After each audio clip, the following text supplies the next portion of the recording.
এদিকে লক্ষ্মীর ভান্ডারের টাকা বৃদ্ধির দাবিতে মমতা বন্দ্যোপাধ্যায়কে চিঠি বিজেপির সাংসদের। চিঠি পুরুলিয়ার বিজেপি সাংসদ জ্যোতির্ময় সিং মাহাতোর।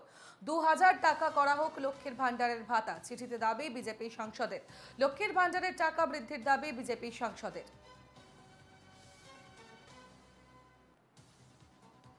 আমাদের সঙ্গে সরাসরি রয়েছেন আমাদের প্রতিনিধি সৌরজ্যোতি বন্দ্যোপাধ্যায়। যাব সৌরজ্যোতির কাছে। সৌরজ্যোতি, যে ছবি আমরা দেখছি যে এবার একেবারে জ্যোতির্ময় সিং মাহাতো তিনি মুখ্যমন্ত্রী মমতা বন্দ্যোপাধ্যায়কে চিঠি দিচ্ছেন যে লক্ষ্মীর ভান্ডারের যে ভাতা তা বাড়ানো হোক। কিন্তু আমরা দেখেছি বরাবরই এই তৃণমূল সরকারকে অর্থাৎ মুখ্যমন্ত্রীকে বারবার বিজেপির তরফ থেকে যে নিশানা ছুড়ে এসেছিল তার মধ্যে অন্যতম যে রসদ তা ছিল এই লক্ষ্মীর ভান্ডার। সেক্ষেত্রে দাঁড়িয়ে এবার লক্ষ্মীর ভান্ডারকে ঠিক কী কারণে হাতিয়ার করার চেষ্টা করছে, বা আদৌ অন্য কোনো মোটিভ রয়েছে বিজেপির, কি মনে করছে রাজনৈতিক মহল?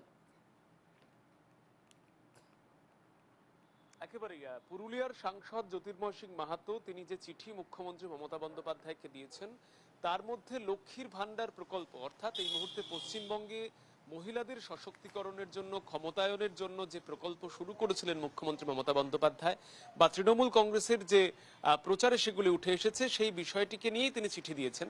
এবং তার বক্তব্য যে এই মুহূর্তে লক্ষ্মীর ভান্ডার প্রকল্পে যে বরাদ্দ রয়েছে সেই বরাদ্দ বৃদ্ধি করতে হবে এবং তার প্রয়োজন রয়েছে। তার কারণ সম্প্রতি যেভাবে দ্রব্যমূল্য বৃদ্ধি হয়েছে, ইনফ্লেশন রয়েছে এবং তার সঙ্গে শাসক দলের দুর্নীতি, সেটাও কিন্তু সরাসরি মুখ্যমন্ত্রী তাকে তিনি জানিয়েছেন এবং তিনি জানিয়েছেন যে অর্থনৈতিক ক্ষেত্রে মহিলারা প্রভাবিত হয়েছেন, এই কারণে তিনি যেন বৃদ্ধি করেন লক্ষ্মীর ভান্ডারের বরাদ্দ। তোমাকে জানিয়ে রাখি, তিনি যে চিঠি দিয়েছেন সেই চিঠির মধ্যে যে উল্লেখ রয়েছে, বিজেপি শাসিত মহারাষ্ট্রে যেখানে সরকার প্রায় 1500 টাকা মহিলাদেরকে বরাদ্দ করে মুখ্যমন্ত্রী মাঝি লড়কি বাহিন যোজনাতে, বা তুমি যদি দেখো অর্থনৈতিক ক্ষেত্রে কোথাও সমস্যা রয়েছে কিন্তু ঝাড়খণ্ড সেখানেও কিন্তু ইনক্রিজ করা হয়েছে মুখ্যমন্ত্রী মাইয়া সম্মান যোজনা, সেখানে 2500 টাকা দেওয়া হয়।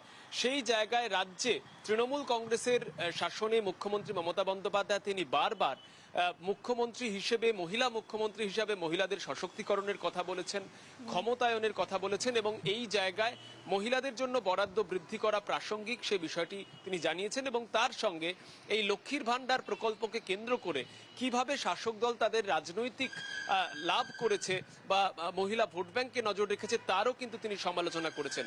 সার্বিকভাবেই তুমি দেখেছো যে 2021-এর বিধানসভা নির্বাচনে মুখ্যমন্ত্রী মমতা বন্দ্যোপাধ্যায় বা রাজ্যের শাসক দল তৃণমূল কংগ্রেসের বিরুদ্ধে এককাট্টা সমালোচনা করেও যেখানে 77-এ বিজেপিকে দাঁড়িয়ে যেতে হয়েছিল বা রাজ্যের যে পালাবদলের সম্ভাবনা ছিল সেই সম্ভাবনাটা পরবর্তী ক্ষেত্রে হয়নি, সেই জায়গায় মুখ্যমন্ত্রী তিনি কিন্তু এই যে প্রকল্প অর্থাৎ লক্ষ্মীর ভান্ডার সেটাকে দিয়ে কিছুটা হলেও এই জয়ের নেপথ্যে হাতিয়ার করেছিলেন।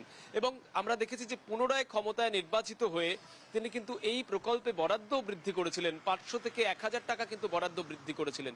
সেই জায়গায় কেন হঠাৎ করে জ্যোতির্ময় সিং মাহাতো পুরুলিয়ার বিজেপি সাংসদ তিনি সার্বিকভাবে এই বরাদ্দ বৃদ্ধির আবেদন জানালেন লক্ষ্মীর ভান্ডার প্রকল্পে, সে বিষয়ে বিতর্ক একেবারে, অর্থাৎ গোটা বিষয়টি এখন বিজেপির তরফ থেকে বারবার বলা হচ্ছে যে মহিলাদের উন্নয়নের জন্য এই ভাতা আরো বাড়ানো দরকার, কিন্তু গোটা বিষয়টিকে কিন্তু একেবারেই রাজনৈতিক মহলের একাংশ বিভিন্নভাবে ইতিমধ্যেই ব্যাখ্যা করছেন। আমাদের নজর থাকবে এদিকে। ধন্যবাদ সৌরভ।